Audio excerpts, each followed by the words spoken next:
a lot to complete a pass against Wade, and Dotson was up to that moment. He tried to get it to him, one-handed grab, and he walks in. Back-to-back highlight plays from Dotson, and Penn State still showing some fight. Wow.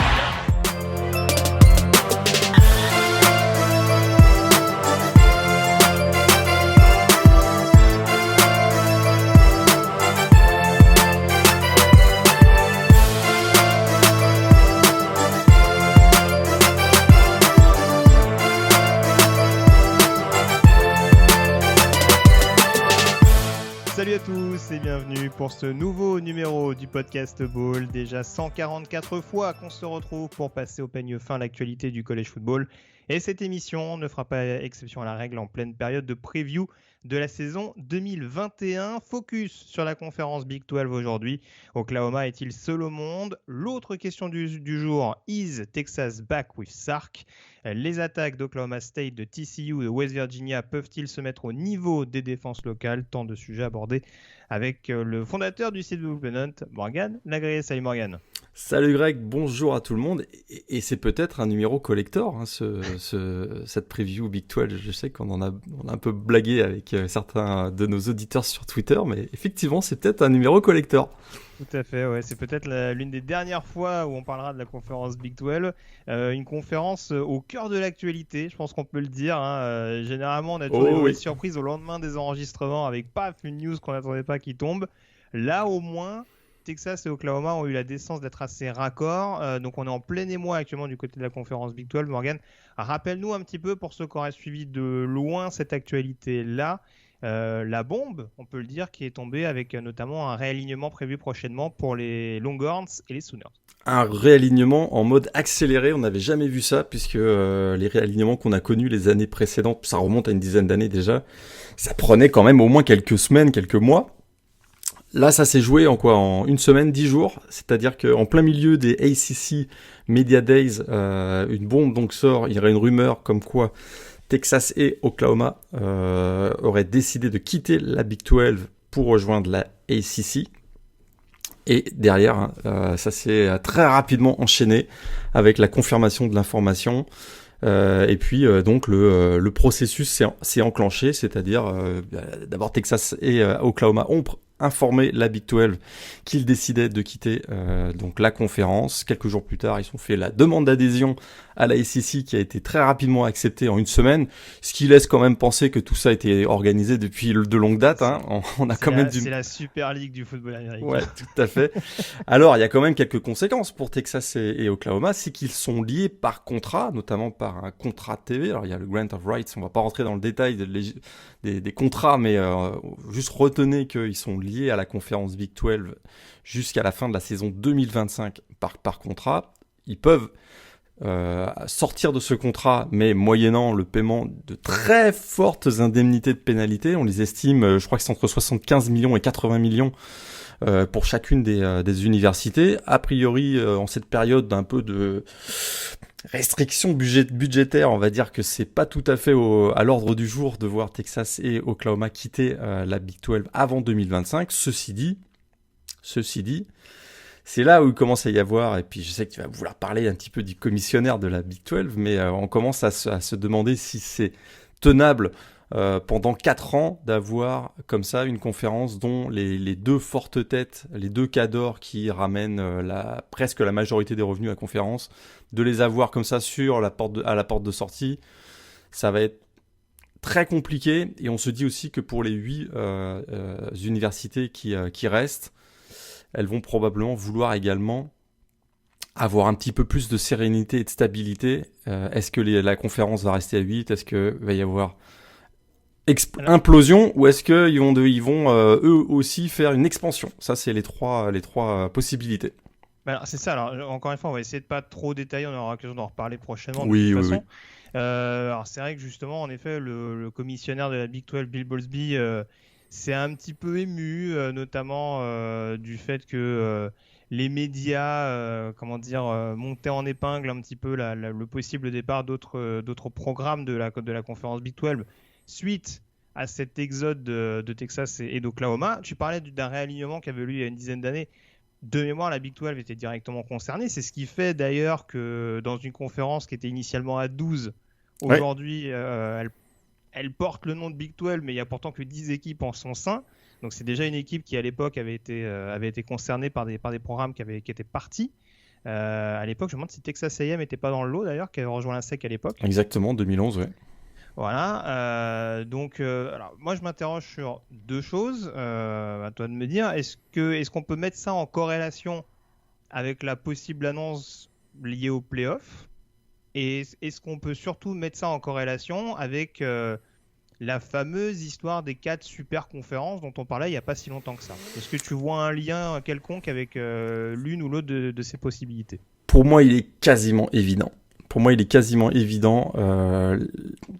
Puis ça rejoint la personnalité de Greg Sankey, aussi le commissionnaire de la ACC, qui a de grosses ambitions personnelles et aussi pour sa conférence, mais je crois aussi qu'il se projette dans le college football du futur. Hein, on voit que sur les 2 dernières années, il y a eu énormément de changements, dont certains se sont mis en application depuis quelques semaines. Hein, les contrats NIL, les droits à l'image, qui sont arrivés, le transfert unique.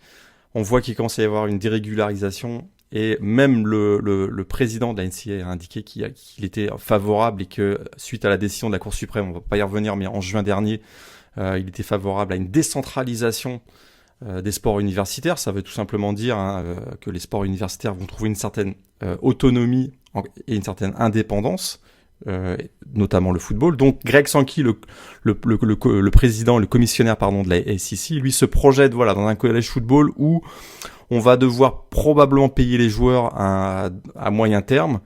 Est-ce que le système dans lequel on vit aujourd'hui, avec une FBS à deux niveaux, hein, on a les Power 5, le Group of 5, est-ce que ça c'est compatible avec un modèle qui va nécessiter de payer les joueurs? Probablement pas. Puisque c'était pas le cas, plutôt que de subir les décisions des autres, lui il décide de prendre le taureau par les cornes. Il se voit un peu comme, à mon avis, comme le Roger Goodell du college football. Il va vouloir réorganiser le college football avec la possibilité. Là, il y a 2 possibilités. C'est soit une Super League, puis c'est un peu ce qu'on commence à voir avec la ACC. Hein, il manque pas grand-chose. Hein. Il manque Clemson, Florida State, Ohio State, Michigan. On n'est pas si loin que ça, là. USC, on n'est pas si loin que ça. Je pense que ça va être quand même compliqué. Il risque d'y avoir une forme de contestation quand même. Par contre, les quatre super conférences, ça fait quoi, une dizaine d'années que j'en parle et qu'on en parle avec d'autres, parce qu'on le voit arriver. Là, je commence à y croire. Et s'il y a 4 super conférences, et là on revient à notre sujet du jour, la Big 12 avec 8 équipes, oubliez ça, ça fera pas partie des... Mais c'est vrai que pour rebondir sur ce que tu dis, pour le coup, ça sanctionne peut-être aussi je rebondis aussi sur les propos de Bowlesby. On a une conférence Big 12 qui a souvent été en retard. Ça a été pointé du doigt. C'était peut-être l'arbre qui cachait la forêt, notamment le fait que Oklahoma notamment avait un gros programme, parce qu'on se rappelle qu'il n'y a pas si longtemps que ça, la Big 12, c'était notamment extrêmement décrié. Le simple fait qu'il n'y ait pas de finale de conférence, qui a longtemps pénalisé, ça a été une des dernières équipes du Power 5 à mettre ça en place. Et peut-être aussi que Texas et Oklahoma, par rapport à cette avancée inévitable dont tu parlais, se sont dit faut peut-être pas qu'on loupe le wagon en route, quoi. Même si ça reste Texas et Oklahoma sur le papier de toute façon, mais... Et ils ont loupé le wagon probablement il y a quelques années, puisqu'on se souvient qu'il y avait la question de l'expansion de la Big 12 avait été posée. On se souvient que Houston, des programmes comme Houston, comme Cincinnati avaient été évoqués. Ils s'étaient fait légèrement snobber par la Big 12. On voit que la Big 12 peut-être regrette cette décision aujourd'hui, parce que il se retrouve maintenant dans une situation vraiment très très très délicate, et les risques d'implosion sont quand même assez forts, même si c'est vrai que le message qui a été envoyé par Bill Bowlesby, donc le commissionnaire de la Big 12, sont plutôt rassurants pour les 8 membres actuels, où on décide de jouer groupé, on va dire. Jusqu'à quand, je ne sais pas, mais j'ai pas répondu à ta question tout à l'heure. Est-ce que c'était lié aux playoffs? On sait qu'il y a la possibilité d'avoir des playoffs à 12. Je peux pas croire que Greg Sankey, même s'il a donc je rappelle Greg Sankey, le président de la ACC, le commissionnaire de la ACC, même s'il a indiqué que c'est pas lui qui avait demandé personnellement à avoir une expansion à 12, c'était plutôt les conférences qui ne participaient rarement aux playoffs qu'il avait demandé. Là-dessus, il marque un point. Mais celui qui a pris le leadership de monter le projet pour passer à 12, c'est bien lui. Et c'est lui qui a essayé de convaincre tout le monde, avec en tête, ma conférence va passer à 16, parce que je vais avoir Texas et Oklahoma. On sait que ça date depuis plusieurs mois, les discussions Texas et Oklahoma. Ma conférence va monter à 16. Je vais avoir besoin de plus d'espace pour placer plus d'équipes. C'est absolument évident. C'est ça. C'est absolument évident. Moins de conférences, plus tu as de possibilités Et d'avoir des équipes, en plus des équipes avec des noms ronflants en play-off. On a déjà vu 2 équipes de la SEC dans le dernier carré, donc c'est pas incompatible d'avoir plusieurs équipes. Absolument. En tout cas, là, ça va être vraiment passionnant parce qu'on ouvre une nouvelle période et on voit que là, il y avait énormément de choses qui sont en train de changer. On a vu que la NCAA également a annoncé pour le mois de novembre une convention constitutionnelle, on va dire, où là, on va remettre tout à plat sur les sports universitaires. On aura peut-être l'occasion d'y revenir. Mais le football va avoir une part, et le basket également vont avoir une part très particulière dans le paysage des sports universitaires. Moi, le pay for play, je le vois arriver d'ici 2-3 ans. Là. Et là, on sera. Il y a le risque aussi de tomber dans une mini NFL. Très clairement, ça a été évoqué. On risque de perdre quand même un certain nombre de choses qui nous attirent dans le monde du college football. En tout cas, on a ouvert la boîte de Pandore. Maintenant, on contrôle plus grand chose puisqu'il n'y a aucune régulation. Donc,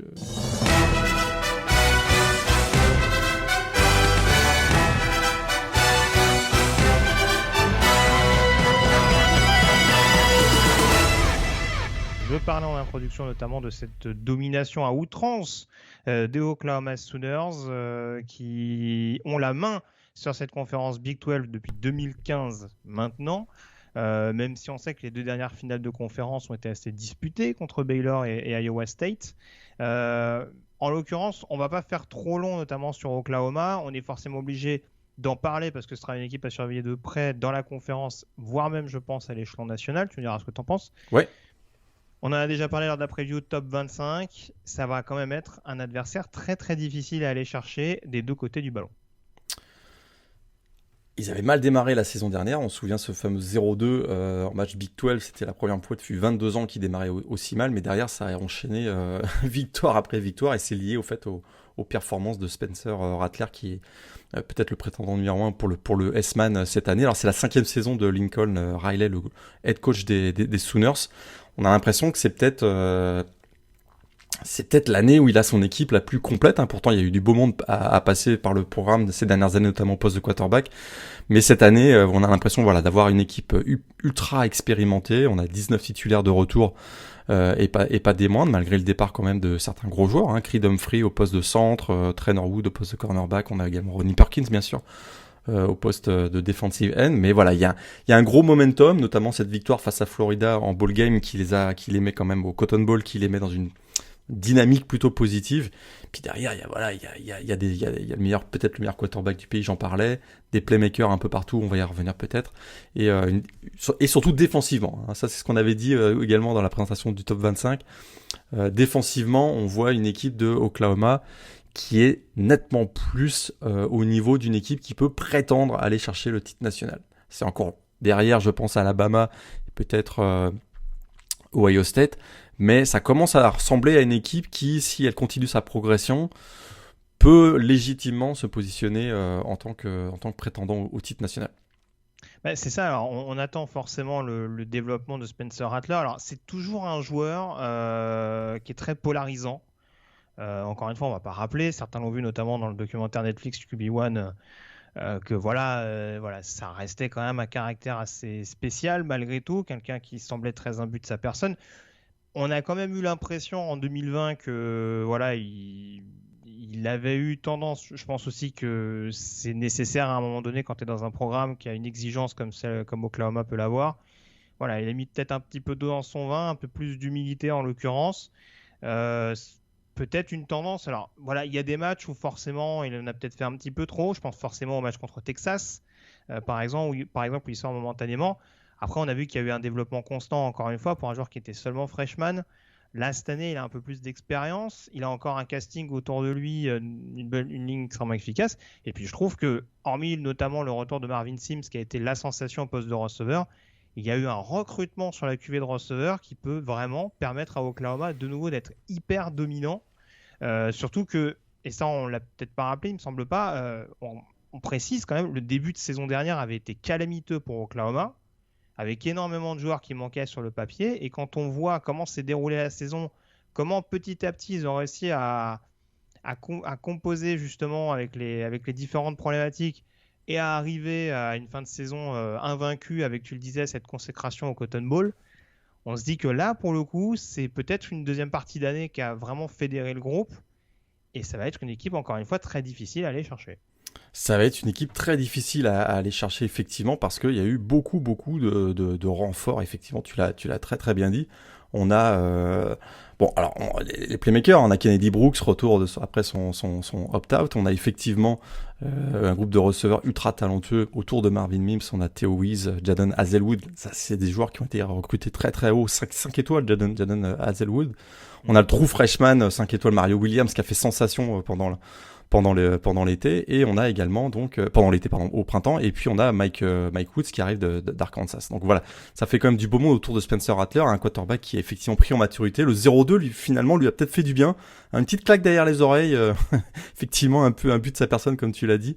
Je pense que ça l'a remis un petit peu dans le droit chemin, et il a pris en maturité. Alors c'est sûr que entre 17, 18, 19, 20 ans, on grandit beaucoup à cet âge-là. Hein, il a été confronté à un milieu d'hommes, il sortait du lycée.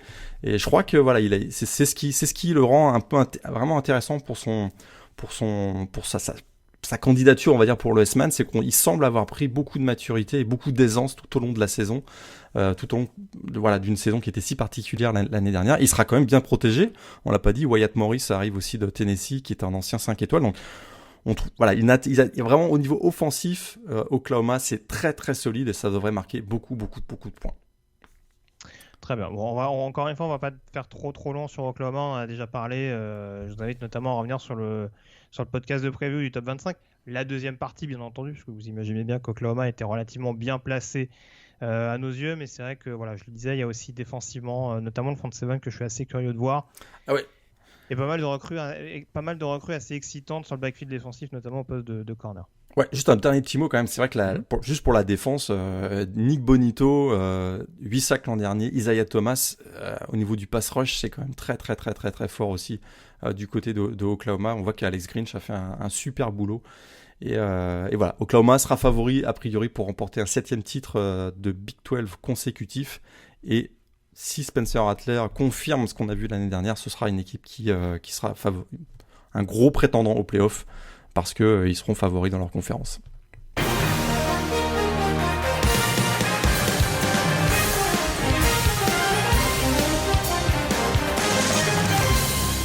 On passe au trio éventuellement derrière Oklahoma, le trio le plus menaçant, on va dire. On commence forcément, Morgan, par Iowa State, forcément parce que les Cyclones étaient en finale la saison dernière. Ils avaient d'ailleurs poussé Oklahoma dans leur dernier retranchement malgré un début de match assez compliqué. D'un point de vue performance et d'un point de vue arbitrage, on se rappelle notamment de cette fameuse colère poussée par Matt Campbell. Groupe, là encore, qui est en plein développement, énormément de starters de retour du côté de cette équipe d'Ames, notamment offensivement. Alors, est-ce que le facteur habituel, c'est peut-être un Brock Purdy qui step up pour vraiment permettre à cette équipe d'Iowa State de parachever, on va dire, ce travail de plusieurs mois? Ah ouais, parce que Brock Purdy, il a eu des performances inconstantes, mais quand il est bon, il peut être très bon. Hein. C'est indiscutable. Il fait partie. Voilà, il a déjà battu beaucoup de records de la fac d'Iowa State, donc pour ses performances, notamment dans les airs. C'est vrai qu'il doit limiter son nombre d'interceptions. Hein. C'est vrai que parfois elles ont été coûteuses. On l'a vu notamment en ball game que ça avait pu coûter cher. Mais voilà, c'est une équipe qui sort de la meilleure saison de l'histoire du programme. 9 victoires égalées, on l'avait déjà dit, mais Iowa State, c'est régulièrement le punching ball de la Big 12. Là, depuis l'arrivée de Matt Campbell, qui fait un travail phénoménal, c'est une équipe qui, incroyablement, depuis 2-3 ans, est dans la discussion pour le titre de conférence Pac-12, Big 12, ce qui est complètement fou quand on connaît le college football depuis pas mal de temps. Mais c'est voilà, l'an dernier, c'est première finale de conférence, première participation à un bowl du Nouvel An, première fois dans le top 10 de la pôle finale, on l'avait déjà dit. C'est voilà, une équipe qui est quasiment identique à celle de l'année dernière, avec effectivement beaucoup de playmakers. On parle de Brock Purdy, tu as raison, je pense qu'effectivement il détient les clés succès de la saison de Iowa State, mais il y a du monde derrière qui l'accompagne. Xavier Hutchinson au poste de receveur, des mains de velours, un formidable receveur. On a Charlie Collard qui peut terminer les drives, le tight end, avec vraiment une capacité à aussi catcher les ballons dans la red zone. C'est vraiment assez intéressant. Et puis... je sais pas si tu restais sur le receveur, mais on a le retour de Tariq Milton, souvent blessé l'an dernier. Et a priori, il y a une petite pépite qui a marqué les esprits au printemps, Jalen Noel, freshman, qui va être surveillé très très près. Donc là aussi, je parlais d'Oklahoma, il y a un beau casting aérien, en effet, avec le duo de tight end dont tu parlais, Collard et Chase Allen par exemple.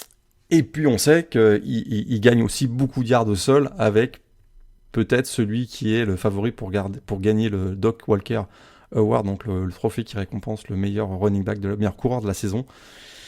Brissy Hall, 1572 yards l'an dernier, et on commence même parfois à en parler pour le S-Man. Voilà, on a là une armada offensive vraiment extrêmement intéressante, incroyablement productive, et ça rend cette équipe très impressionnante, surtout qu'en défense, tu vas peut-être vouloir en parler, il y a des arguments aussi sérieusement là.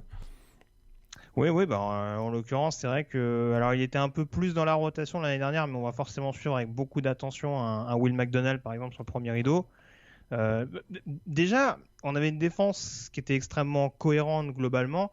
C'est vrai que l'intégration, par exemple, d'un McDonald sur le premier rideau ou d'un Aishim Young, dont tu nous parlais sur le backfield, ça a en tout cas permis d'avoir une équipe, non seulement, je le disais, cohérente d'un point de vue ossature, mais surtout d'apporter un peu plus de profondeur. Alors, il y a eu quelques petits bémols, il y a eu quelques transferts. Je pense à Latrey Braxton, par exemple, qui est parti qui était un très bon joueur de rotation sur la ligne, qui est parti du côté de Houston. Mais en l'occurrence, il y a globalement un groupe qui est capable, en effet, de se mettre au niveau défensif. On sait que on est beaucoup tatillons. En tout cas, on l'a longtemps été avec les défenses de la Big 12. Ça fait partie de ces défenses de Big 12 qui sont à prendre un peu plus au sérieux, même si on n'était pas au niveau d'autres défenses de la conférence l'an passé. Ça commence à jouer les yeux dans les yeux avec certaines attaques de la conférence. Ouais, et ça rend cette équipe vraiment très très très dangereuse. Il semble avoir tous les éléments en main pour réussir ce qui serait vraiment une saison historique. On l'a déjà vécu une saison historique l'année dernière. Là, c'est peut-être le premier titre de champion de conférence qui est en jeu, et s'ils réussissent à faire tomber Oklahoma, on sait qu'ils les ont battus une fois l'année dernière, mais pas au bon moment puisqu'ils les ont battus en saison régulière et ils ont été battus en finale. Mais s'ils réussissaient à battre Oklahoma, par exemple, en finale de conférence Big 12, ils seraient un candidat sérieux pour les playoffs, ce qui serait complètement incroyable. Tout à fait. On précise quand même pour le coup, parce qu'on va parler les autres équipes tout de suite, ils ont l'avantage de recevoir et Texas, et Oklahoma State, et TCU. Et en plus, ils ont cette année effectivement un calendrier qui est plutôt avantageux. Et si je me trompe pas, ils jouent même le rivalry game contre Iowa à domicile en semaine 2, voilà exactement. Donc ouais, tout à fait. Il y a vraiment beaucoup de choses qui vont dans le sens d'Iowa State. Alors on dresse un portrait un peu idyllique de ce programme-là. Il y a aussi la possibilité que ils rentrent dans le rang et que l'année dernière ils aient joué finalement à 150%, quoi. Faut aussi garder ça en tête. Ça reste quand même Iowa State. Oui, qui n'a pas on a vu que l'an dernier, ils ont commencé en se prenant les pieds dans le tapis contre Louisiana alors qu'ils avaient la victoire promise. Voilà, exactement. C'est un programme qui commence à avoir une certaine culture de la gagne, mais depuis 2-3 ans, quoi. Donc il pourrait y avoir les vieux démons qui reviennent ressurgir. C'est pas non plus à négliger que Iowa State. En plus, sous pression, est-ce que c'est un programme qui a l'habitude de jouer sous pression comme ça, avec une cible sur le dos, comme on dit? Ils ont montré que l'année dernière, ils ont tenu bon jusqu'à la finale de conférence. Est-ce qu'ils vont être capables de répéter cet exploit cette année? À confirmer. On passe à Oklahoma State à présent, autre équipe qu'on avait mis dans notre top 25 de pré-saison, et pour cause. Les Cowboys qui avaient bien rebondi, on s'inquiétait beaucoup l'an dernier, notamment avec les polémiques liées au soutien de Mike Gundy à une chaîne américaine qu'on pourrait caractériser d'extrême droite, en pleine situation du Black Lives Matter. On rappelle également qu'il y avait eu beaucoup de blessures offensivement, notamment sur la O-line. Pourtant, du côté d'Oklahoma State, on a fait un assez bon exercice 2020. Le problème, c'est que pour le coup, c'est la défense qui a répondu présente pour combler un petit peu les défauts de l'attaque. Est-ce que pour toi, l'attaque a moyen de se refaire la cerise cette année? Ah bah là, ça va dépendre de Spencer Sanders. Bah, ça va être beaucoup de... Voilà, l'avenir et la saison 2021 des Cowboys va dépendre de Spencer Sanders, souvent blessé, des turnovers parfois coûteux. Il devra bénéficier d'une ligne offensive un peu plus constante, je trouve. Mais finalement, effectivement, est-ce que la recette... je trouve qu'il y a un effectif un peu moins talentueux que ceux qu'on a connus ces dernières années du côté de Oklahoma State, mais curieusement, c'est peut-être le groupe qui est le plus équilibré, le plus mature, qui a été mis à la disposition de Mike Gundy depuis son arrivée à Stillwater. Donc, c'est peut-être la recette finalement du bonheur des Cowboys, d'avoir peut-être un peu moins de star power, une équipe un peu plus combative, rugueuse. Mais en tout cas, ça sera une année cruciale parce que Oklahoma State, c'est pas de participation à la finale de conférence Big 12 depuis sa réinstauration en 2017, et ça commence à manquer parce que c'est a priori un programme majeur de la conférence, quoi. Bah, c'est ce que tu disais, hein. Il y a beaucoup d'interrogations malgré tout. Alors moi, à titre personnel, je pense quand même que cette attaque, on a rarement vu quand même une attaque de Mike Gundy ne pas fonctionner aussi longtemps, et je te rejoins, c'est sûr que voilà, Spencer Sanders, c'est avant tout d'un point de vue état de forme que ça pose question, surtout que c'est un quarterback qui sur le papier reste assez mobile. Et avec sa blessure de l'an dernier, on a vu que c'était peut-être un petit peu plus délicat par moment. Mais c'est vrai que malgré la perte, par exemple, d'un Chuba Hubbard dans le backfield offensif et d'un Tylan Wallace en termes de receveur, il n'y a pas vraiment de poste aujourd'hui où il y a des numéros 1 attitrés. Il y a un gros backfield offensif, et à mon avis, je ne serais pas étonné qu'on ait un gros comité de coureurs, notamment avec L.D. Brown et Desmond Jackson. Il n'y a pas encore de certitude vraiment au poste de quarterback entre Spencer Sanders et Chaley Higsworth qu'on avait vu l'an passé, même si bien entendu, ne serait-ce que par l'expérience, Sanders est favori. Et puis sur le poste de receveur, on cherche encore à déterminer le numéro 1. Sans doute Brennan Presley qu'on a vu sur un bon cheesy ball, mais c'est pas exclu qu'un Braden Johnson, voire un Tay Martin dont tu parlais, le transfert de Washington State, sorte éventuellement du bois pour être le go-to guy attitré. Voilà, je parle même pas du poste de left tackle où ils ont perdu Tevin Jenkins qui jouait pas spécifiquement à gauche, mais en tout cas qui était vraiment extrêmement dominant sur la O-line et qui était précieux contre la passe, sur la passe et le sol. Donc ouais, il y a quand même on va dire que tout le monde est plus ou moins sur un même pied d'égalité. Ça permet de faire jouer vraiment une pleine concurrence pendant justement ces camps d'entraînement. Mais ouais, va falloir se mettre au diapason quand on voit qu'en face, en plus, je te laisserai finir sur l'attaque, mais quand on voit que ouais, du côté de la défense, il y a une grosse rotation là aussi, et une rotation saine quand on voit ce que ça a donné l'an passé. J'ai rien à rajouter sur l'attaque, tu as tout dit, effectivement. Il y a une arrivée intéressante quand même au niveau de la ligne offensive, hein. Danny Glodlewski qui arrive de Miami, Ohio, qui a semble-t-il impressionné au cours du printemps, donc ça peut être un bon succès. Il paraît qu'ils ont un super joueur de Junior College également, Caleb Etienne, qui arrive potentiellement tackle gauche, belle bête. Et donc du coup, c'est le départ de Tevin Jenkins pourrait être compensé, ça c'est la bonne nouvelle, mais effectivement en défense, on a là une défense dans le top 5 de la conférence, c'est quand même top 50 national. C'est pas extraordinaire, mais c'est quand même beaucoup mieux. Et on voit que les je te coupe juste. Ouais. Je revérifiais la dernière fois que la défense avait été plus valorisée que l'attaque du côté d'Oklahoma State, parce que ça arrive pas souvent. D'un point de vue chiffre, j'entends. Ça remonte. Faut remonter à 2009. Hein. 2009, ouais. Donc là, on est presque 15 ans. Donc c'est assez incroyable. Et là, on a un groupe expérimenté. On voit que les efforts qui ont été faits par Mike Gundy dans le recrutement et par Jim Knowles, le coordinateur défensif, dans la mise en place de la stratégie, ont enfin porté leurs fruits. Et on a un duo de defensive end extrêmement intéressant, Tracy Ford, Tyler Lassie, qui sont là depuis 2-3 ans. Un super tackle machine avec Malcolm Rodriguez au centre du second rideau défensif au poste de middle linebacker. Devin Harper aussi qui frappe fort. Et puis on a 4 des 5 starters de retour sur le secondary, donc avec notamment Colby Harvell-Peel, Jarek Bernard-Converts qui est également de retour. C'est pas le meilleur groupe de safety de la conférence, en l'occurrence. Et ça, on avait plutôt l'habitude de voir ça depuis côté de TCU, hein, les safety très productifs et très, très gros frappeurs. Là, on a ça maintenant du côté d'Oklahoma State. Est-ce qu'on assiste à une sorte de changement d'identité du programme? Je dirais pas jusque-là, mais en tout cas, ce qui est certain, c'est que la défense va contribuer énormément au succès de l'équipe d'Oklahoma State cette année. Très bien. Bon, en tout cas, on attend de voir ça. J'ai essayé de voir un petit peu le calendrier Il y a un petit match des Cowboys, pardon. Petit match à Boise State. Petit match à Boise State en semaine 3. Mais c'est plutôt favorable, je trouve, à part ce match jusqu'au 16 octobre avec ce match face à Texas qui va lancer vraiment la saison de C'est Big ça, 12. ils font Texas et Iowa State à la filée à l'extérieur. Donc ça va pas être simple. Après, c'est vrai que le début de calendrier, il y a le déplacement à Boise State, mais on en parlait dans la conférence Mountain West. Sur la confrontation directe, on n'aurait pas forcément l'ascendant aux Broncos, même à domicile. Donc il y a quand même moyen de se mettre dans des bonnes dispositions avant de se déplacer du côté d'Austin. Donc ça peut être intéressant du côté d'Oklahoma State. Voilà. Après, il faudra éventuellement prendre le dessus sur Oklahoma. C'est pas arrivé souvent ces dernières années. Le Bedlam, pour l'instant, c'est un peu à l'image de la conférence Big 12. Pour l'instant, c'est un peu la chasse gardée du programme de Norman. Exactement. On termine avec Texas dans ce trio.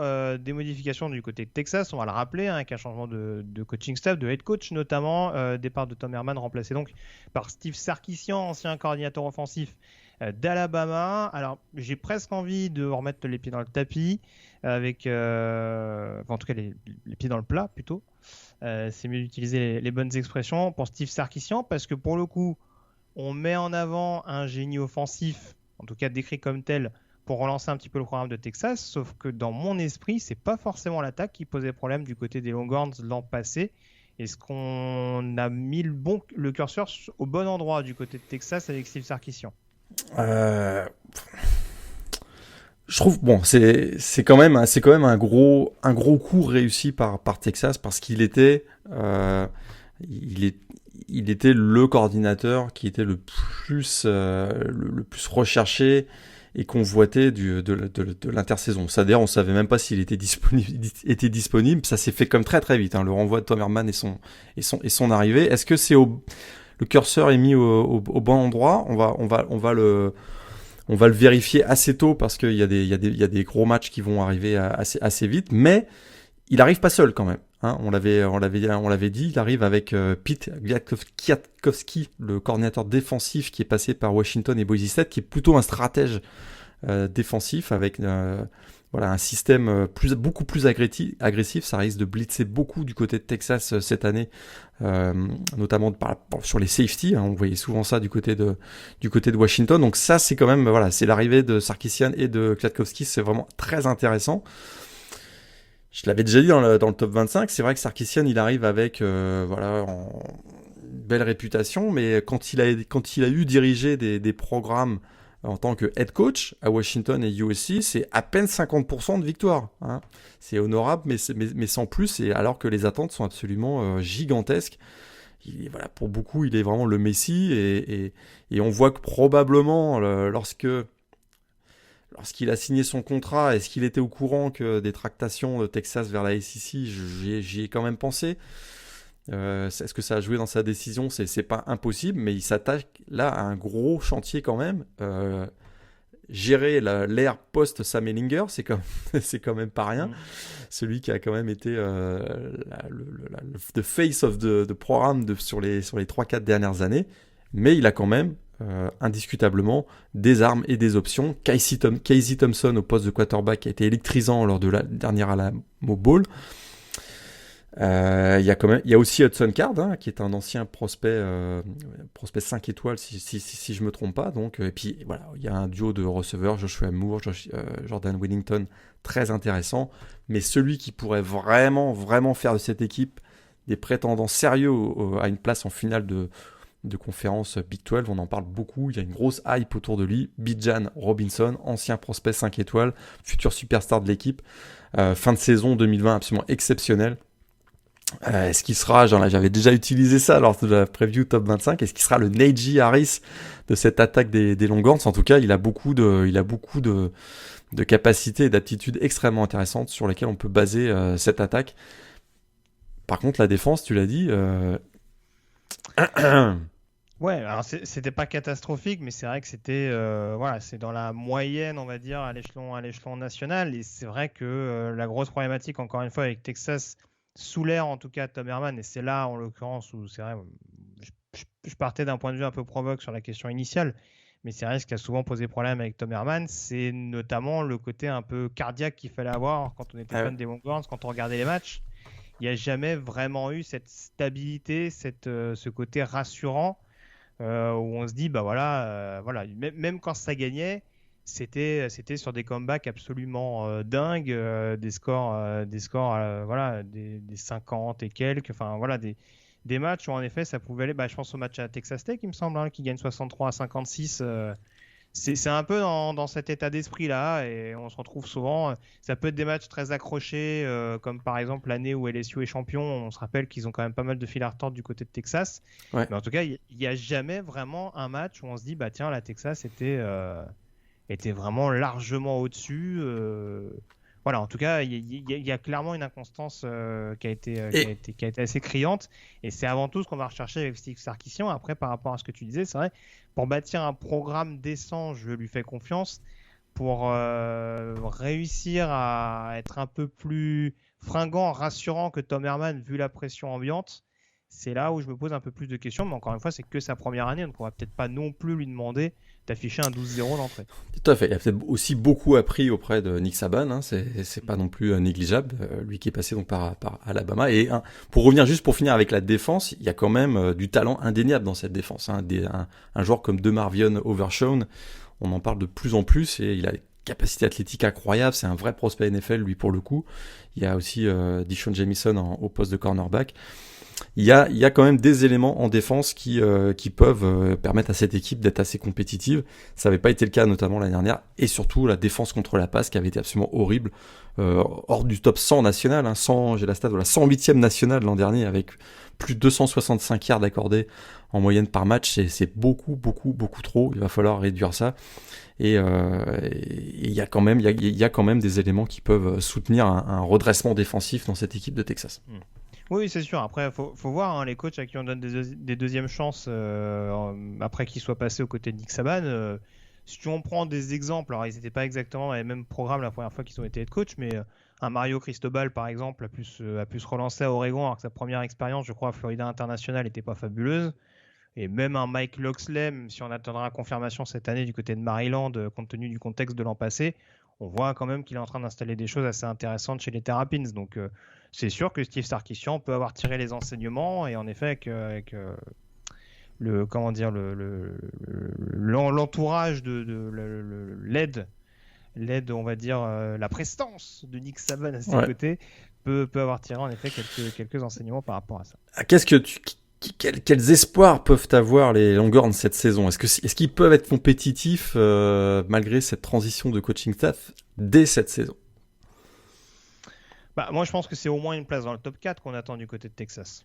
Après, voilà, c'est toujours pareil. Je pense que si tu fais top 4 en tirant au moins la bourre avec Oklahoma dès la première année de Sarkisian, ce sera Je gagné. pense que déjà, c'est de bonne augure. Si tu prends 30 points d'écart contre Oklahoma en étant 5e ou 6e, là déjà ça peut grincer dedans. Ouais, ils ont bien fini, Texas. On rappelle quand même notamment ce match de Casey Thompson donc face à Colorado à l'Alamo Bowl. Puis ils avaient mis les 69 points à Kansas State aussi dans le dernier match de saison régulière. Donc bon, ils partent sur une bonne série. D'ailleurs, je pense qu'ils avaient gagné 5 de leurs 6 derniers matchs, si je me trompe pas. Il me semble qu'ils avaient bien terminé. Ils avaient bien terminé. Donc.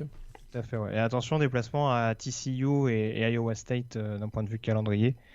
Je parlerai peut-être du déplacement également à West Virginia, parce qu'on aura l'occasion de reparler des Mountaineers. Pourquoi pas dès maintenant en évoquant le trio intermédiaire.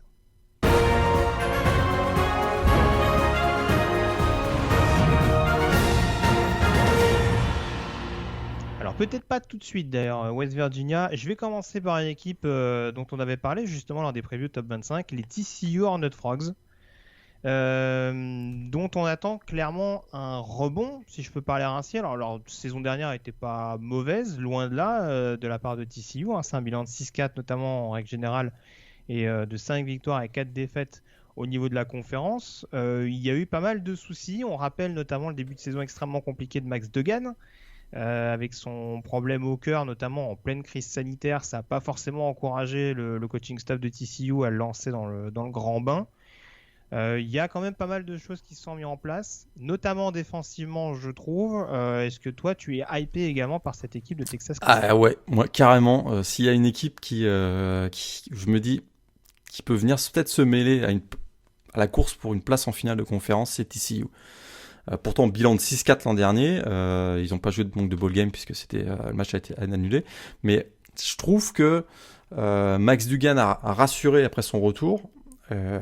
Et ce qu'on a vu, surtout en fin de saison, de la défense de TCU me rassure. Ça avait très mal démarré. On en avait parlé, je me souviens, dans certains podcast ball de saison 2020, un pass rush qui était complètement en berne en début de saison, alors qu'on sait que c'est une marque de fabrique du côté de TCU.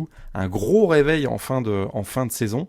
22 sacs lors des 6 derniers matchs. Et 6 derniers matchs, 5 victoires, 1 défaite. Ah, il y a peut-être un lien entre les deux. Ouais. Et je pense on espère vraiment poursuivre sur cet élan. Ce sera crucial car ça fera peut-être la différence entre une saison de 6-6, 7-5 et peut-être 9-3. Il y a un joueur que j'aime beaucoup, c'est Oshon Matisse, le defensive end, un gros pass rusher, peut-être le meilleur pass rusher de la conférence.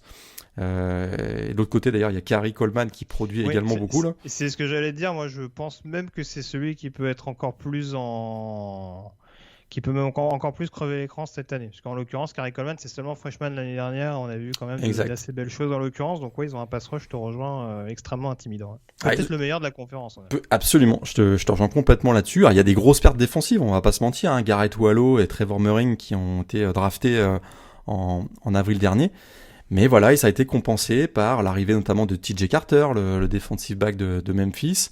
Il y a le retour aussi de Lakendrick Van Zandt. Il y a le retour aussi de Trevius Ogis Tomlinson, qui est le meilleur, celui qui a reçu le plus de passes défendues de la Big 12. Donc vraiment, il y a une base solide pour retrouver justement l'identité de TCU, c'est-à-dire avant tout une grosse défense très agressive, des gros plaquages. On l'a vu en fin de match, en fin de saison.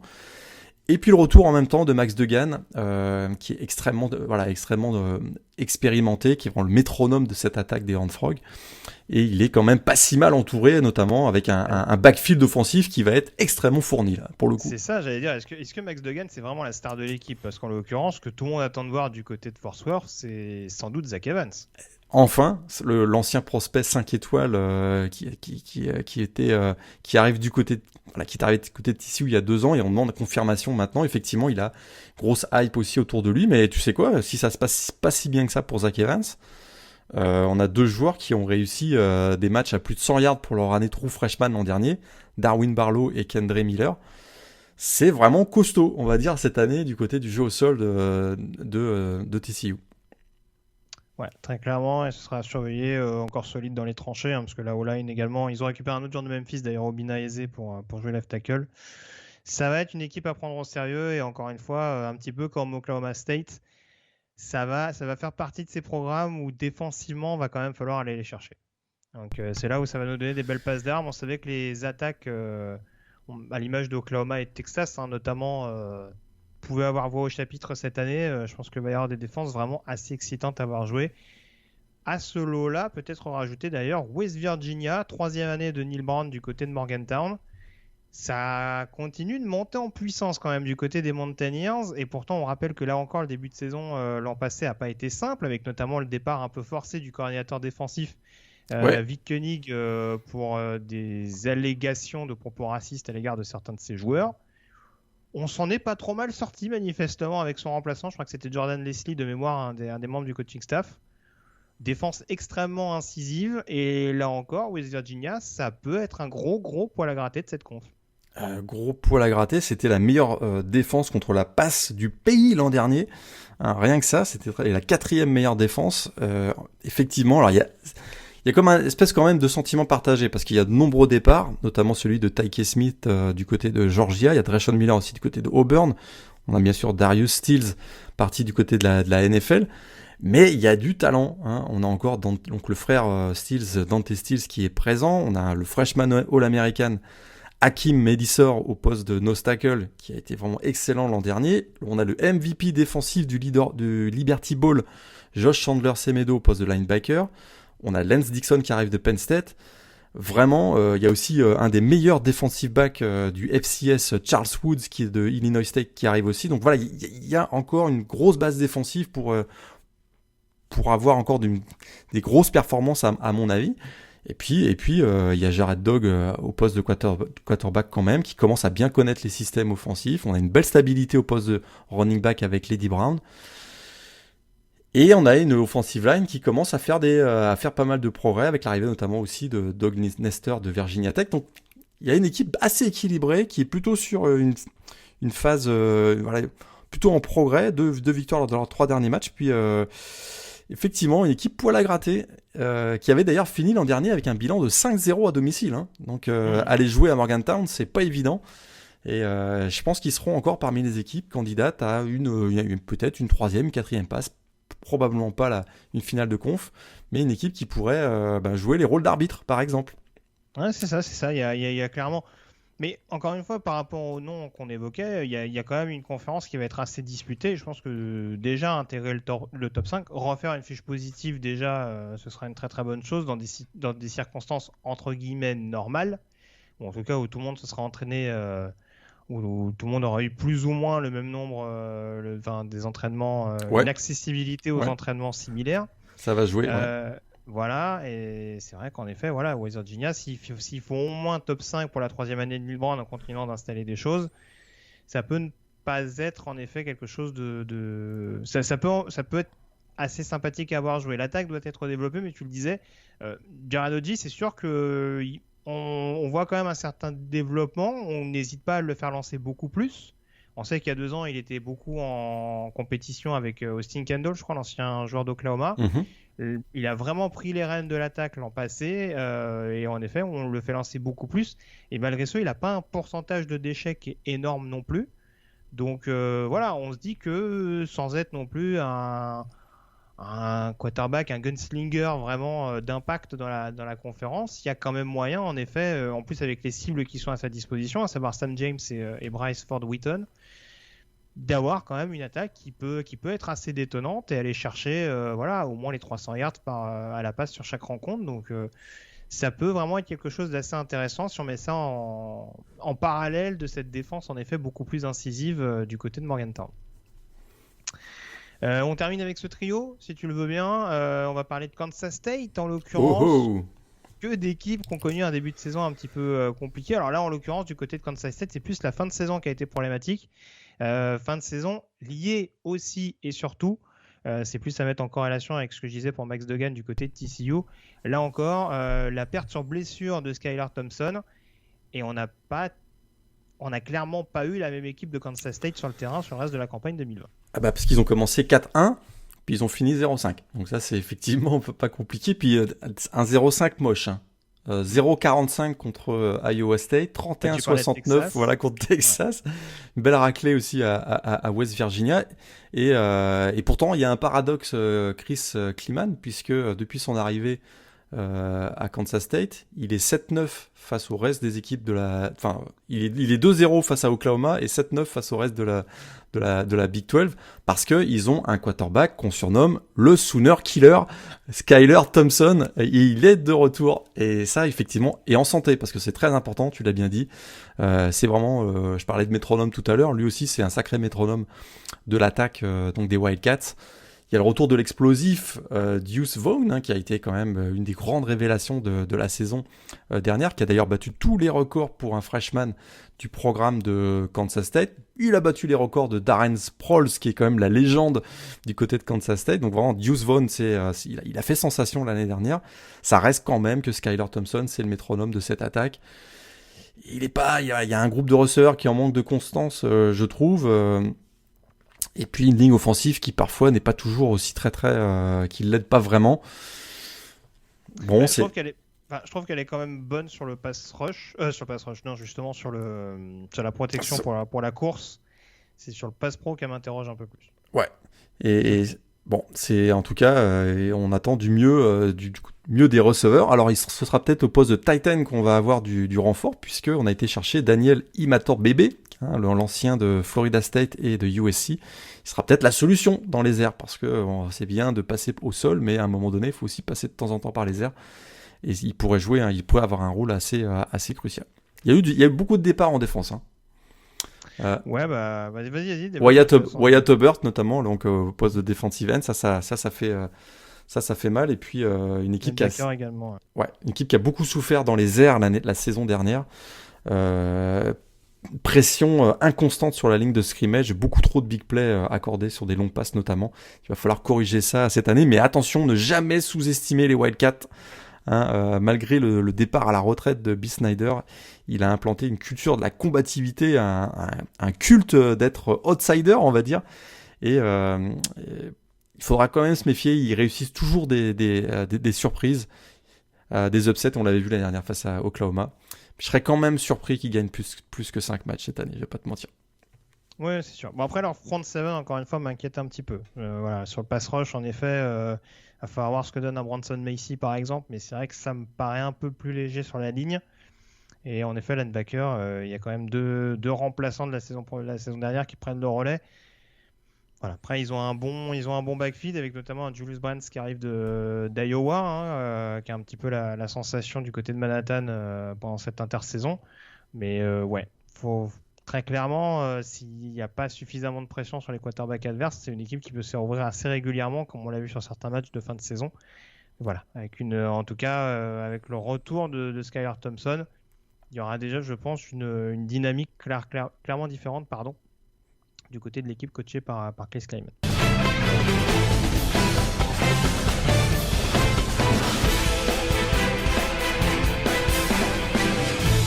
On termine donc avec le dernier chapeau de cette conférence Big 12, les 3 équipes un peu plus en retrait. On va commencer, Morgan, par Texas Tech, classé 8e l'an passé de cette conférence Big 12, donc équipe qui continue à être un petit peu en reconstruction pour la 3e saison de Matt Wells, et équipe qui va a priori rechanger de quarterback. J'ai l'impression que c'est un peu toujours la même recette du côté de Texas Tech, c'est-à-dire qu'il va falloir marquer encore et toujours plus de points que l'adversaire. Ouais, parce que la défense, c'est problématique. Et puis on a l'impression que ça fait des millénaires que ça dure du côté de Texas Tech. Alors certes, il y a eu quelques arrivées sur le portail des transferts. On se rend bien compte que le talent, il manque en interne. Donc on a été chercher quelques joueurs sur le portail, notamment Malik Dunlap du côté de NC State. Et on a également été chercher un DB, Rashad Williams, du côté de UCLA. Mais c'est encore... il y a un peu d'expérience au poste de linebacker, c'est certain. Avec notamment Merriweather, mais ça reste quand même, il y a un manque de profondeur, un manque de talent, un manque de discipline, un manque d'exécution, des plaquages qui sont vraiment pas au niveau d'une équipe qui peut jouer le haut du tableau. Et ça met effectivement beaucoup de pression sur une attaque qui sera en plus dirigée par un nouveau quarterback, puisque Alan Bowman est parti du côté de Michigan.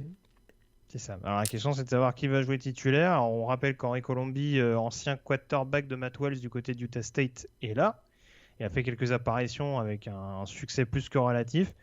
La principale attraction également lors de cette intersaison du côté de Lubbock, c'est Tyler Shaw, qui arrive d'Oregon. La préparation n'est pas optimale, surtout que Texas Tech a quand même perdu sur blessure Eric Ezukanma, qui était le meilleur receveur en termes de yards la saison passée, si ma mémoire ne me fait pas défaut. Il me semble que c'était encore mieux que DJ Vasher. Ouais. Donc voilà, là aussi, ça aide pas, en effet, en termes d'automatisme, en termes de mise en route. Ça peut être un peu plus délicat pour une équipe de Texas Tech où tous les voyants ne sont pas ouverts. Ouais, je suis pas très très optimiste pour cette équipe. Ils ont quand même un joueur, Sarodoric Thompson, au poste de running back, qui est capable de réussir des big plays, mais ça suffira pas pour porter cette équipe de Texas Tech. Que je suis pas très optimiste pour cette équipe, on va dire. C'est ça. J'ai envie de dire heureusement qu'il y a Kansas, dont on va parler dans quelques secondes. Avant ça, parlons de Baylor, deuxième année de Dave Aranda du côté des Bears, équipe qui a subi plein fouet l'exode à la draft et notamment le départ de Matt Rhule vers la NFL. Grosse phase de reconstruction du côté de Baylor, notamment offensivement. On voit que Dave Aranda il commence à faire quelques petites choses au niveau de la défense, en tout cas à trouver quelques repères, quelques leaders. En attaque, c'est beaucoup plus compliqué. L'expérience est d'ailleurs terminée plus tôt que prévu avec Larry Fedora. Un jeu au sol notamment extrêmement poussif. Est-ce que pour toi, ça peut rebondir cette année ? Ah, il va falloir, hein, mais ça va être compliqué, hein, parce que pour la première fois depuis 5 ans, ils vont avoir les Birds vont avoir un nouveau quarterback titulaire, puisque donc Charlie Brewer est parti du côté de Utah. On a deux prétendants, si je me trompe pas, qui sont Jacob Zigno et Jerry Bohannon, qu'on a déjà vu, puisqu'ils ont fait quelques apparitions sous le maillot des Birds. Je suis désolé, je crois qu'il y a Blake Shapen également qui ressort beaucoup, mais oui, a priori, c'est ces deux-là qui sont les plus cotés, en tout cas, qui sont arrivés avec des statuts de recrues phares. Et il va falloir faire beaucoup mieux que la saison dernière, parce que là, écoute, 23 points par match l'an dernier, c'est pas suffisant pour un programme comme Baylor. 310 yards seulement offensifs par match, ils sont dans les pires équipes, ils étaient dans les pires équipes au niveau national l'an dernier. Donc on a Jeff Grimes qui est l'ancien, qui arrive de BYU, et il est vraiment sous pression. Et il a quelques armes quand même, indiscutablement, hein, à sa disposition, notamment au poste de running back. Tristan Ebner, coureur ultra rapide. On a également Squirrel Williams, dont on parle également de plus en plus du côté de Baylor, de receveurs. Il y a quelques noms connus aussi qui ont aussi quelques coups d'éclat. Ça manque de constance, mais ils ont montré quand même des belles choses. Les R.G. Snate, Taekwon Thornton, oui, Josh Flicks, c'est des joueurs qu'on a vus dans certains matchs, notamment dans le bowl game face à Georgia il y a 2 ans, si je me trompe pas. Donc il y a la possibilité d'avoir une équipe qui peut produire du jeu offensif. Il faudra une ligne offensive, par contre, qui soit beaucoup plus solide que ce qu'on a vu l'année dernière. Ça, c'est pas forcément gagné, quoi. Ouais, c'est pour ça qu'ils ont fait appel à certains transferts. Je parlais du backfield offensif, en tout cas, tu énuméré quelques joueurs importants. Ils sont tellement en dèche qu'ils ont quand même remplacé Abraham Smith, ancien linebacker, en tant que running back. Donc voilà, c'est un secteur vraiment qui va être déterminant encore plus en effet si on veut mettre un peu moins de pression sur le quarterback, parce que tu l'as dit, en effet, les cibles sont là. Défensivement, je le disais, il y a peut-être un peu plus de repères, en tout cas quelques leaders qui commencent à émerger. Après, bon, ça reste encore un petit peu léger, notamment en termes de pression. Et il faudra être patient. Je t'avoue que moi, je les vois pas gagner beaucoup plus que 4-5 victoires cette année. Il faudra être encore un peu patient. Dave Aranda commence à mettre son système en place, notamment avec des recrutements intéressants en défense. Ça va prendre un petit peu de temps. Et je crois pas que cette année, on verra une équipe de Baylor dans le haut du tableau. J'ai pas l'impression, en tout cas. Et ce qui est assez cocasse, c'est que Baylor recevra BYU le 16 octobre, quand on sait que le nouveau coordinateur offensif, tu l'as dit, James Grimes, était le coordinateur offensif de Zach Wilson à l'époque. Zach Wilson désormais en NFL, bien entendu, mais en tout cas, ça va promettre des retrouvailles assez intéressantes avec l'équipe coachée par Kalani Sitake. On termine donc avec Kansas. Là aussi, changement de coaching staff du côté des Jayhawks. Éternel changement de coaching staff, j'ai envie de dire. L'expérience Les Miles aura donc duré 1 an et demi, 2 ans à peine. Bon, ça a duré, on va dire, 2 bonnes années. Ouais. Le changement de coaching staff, en plus, s'est fait un peu sur le tard. Après la période de recrutement, si ma mémoire ne me fait pas défaut. Du coup, on a misé sur un nom séduisant avec Lance Leipold, coach de Buffalo Bulls l'an passé, qui a eu des bons résultats du côté de Buffalo. Avant ça, on rappelle qu'il avait gagné 6 titres de 3e division avec Wisconsin Whitewater. Donc bon, c'est quand même un coach qui a la science de la gagne. Ce sera pas trop, parce que du côté de Kansas, on est sur un gros terrain miné, beaucoup de départs en conséquence. Et pour se refaire la cerise, Lance Leipold a compté sur pas mal de recrues, notamment en provenance de Buffalo. La principale interrogation, forcément, si on plante le décor du côté de Kansas, c'est forcément cette question du quarterback. Alors là, Allez, mais j'ai envie de dire, il y a des questions partout, quoi. Il y a des questions partout. C'est vraiment un programme qui est en perpétuelle reconstruction. On a l'impression que c'est le 5e coach depuis 2009. On rappelle quand même, c'est un programme qui n'a pas gagné plus d'un match de conférence Big 12 depuis 13 ans. C'est assez un match par saison, je veux dire, depuis 13 ans. C'est assez incroyable. Alors oui, vente du rêve pour le poste de quarterback, que je te dise. A priori, c'est Jason Bean qui est favori, l'ancien quarterback de North Texas. Exactement. Donc voilà, t'as vendu du rêve.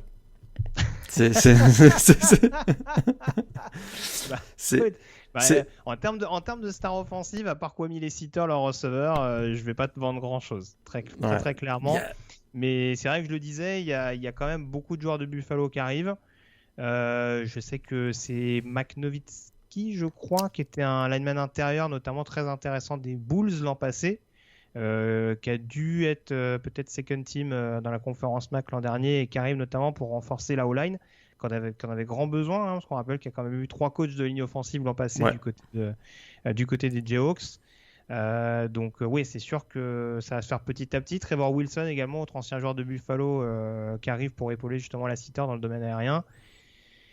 Mais ouais, c'est forcément là encore beaucoup de transferts, ça rappelle un petit peu, on parlait de Utah State il y a pas longtemps, c'est un petit peu le même état d'esprit, c'est-à-dire que voilà, il va y avoir un espèce de petit melting pot, on va essayer de réinsuffler une certaine dynamique, mais où ça va prendre quand même beaucoup de temps, au moins en tout cas une grosse saison, et c'est quand même pas à exclure de voir Kansas se faire houspiller comme d'habitude par ses concurrents de la conférence Big 12. Ouais, avec l'arrivée de Lance Leipold, l'identité sera probablement un jeu au sol très costaud. Hein. On avait vu qu'à Buffalo, il avait construit son équipe autour d'un jeu au sol très costaud. Ça peut être le cas. Et ça tombe bien parce qu'il y a on va quand même donner une bonne nouvelle. Ils ont l'arrivée du prospect numéro 1 de l'État du Kansas en 2021, hein, Devin Neal, au poste de running back, le true freshman qui arrive, qui est vraiment un héros local, qui a grandi tout proche du campus de Kansas. Donc, allez, avec Leipold, il va avoir pas mal de ballons. Il risque d'avoir pas mal de ballons. Il semble qu'il soit reconnu pour avoir un certain talent. Est-ce qu'il aura la OL pour la ligne offensive pour l'aider? Pas convaincu, mais bon, voilà, si on doit rester sur une note positive du côté de Kansas, Devin Neal peut-être sera le sauveur de cette équipe. Il y a une revanche contre Coastal Carolina en deuxième semaine. Hein.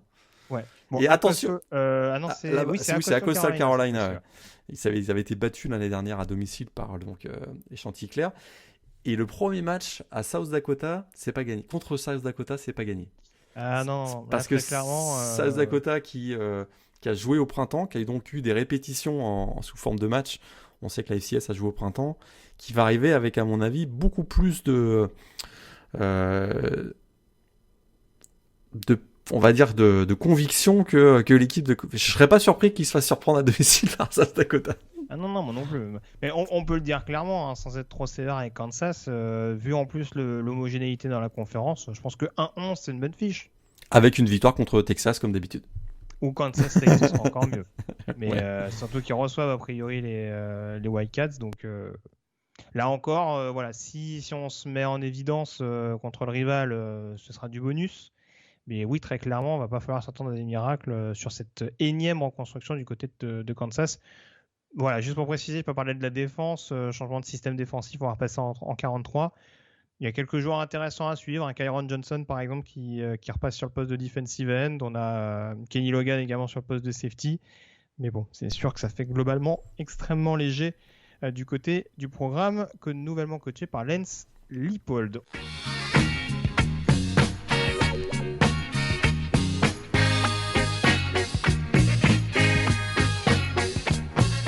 On en vient donc, Morgan, au pronostic de cette conférence Big 12. Avant ça, la chaise chaude, bien entendu. Alors, j'avoue que je ne l'ai pas inclus parce que, comme souvent, ces dernières années, c'est un peu compliqué dans la Big 12. Est-ce que tu as un coach à mettre en avant?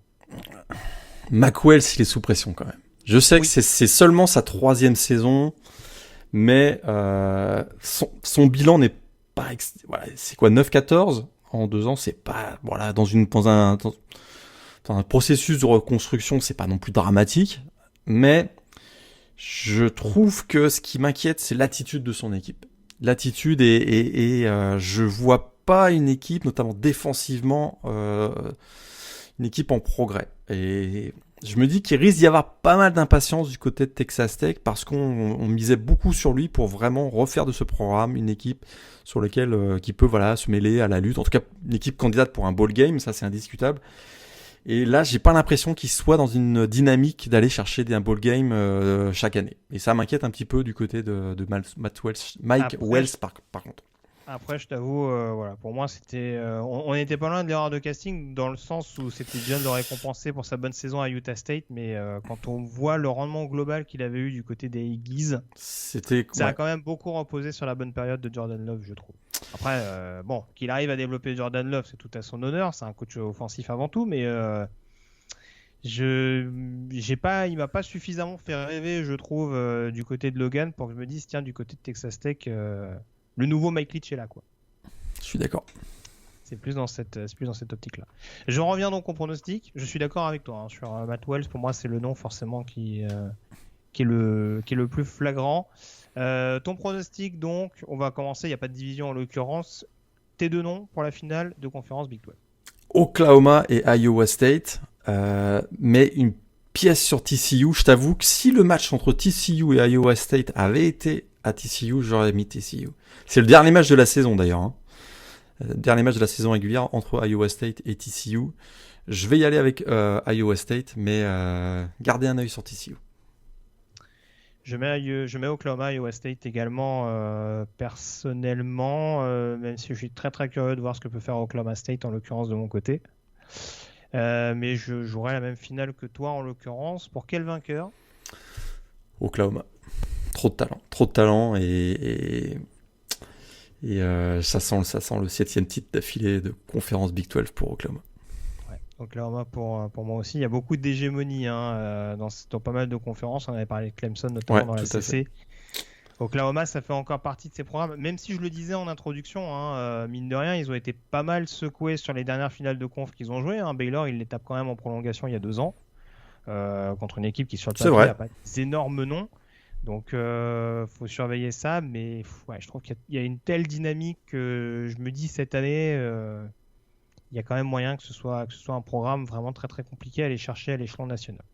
Candidat pour les playoffs, on en reparlera dans une prochaine émission. Exactement. Lors de la dernière émission de preview qui arrivera dans quelques semaines maintenant. On a fait le tour sur cette conférence Big 12. Morgan, je te remercie d'avoir été en ma compagnie en tout cas.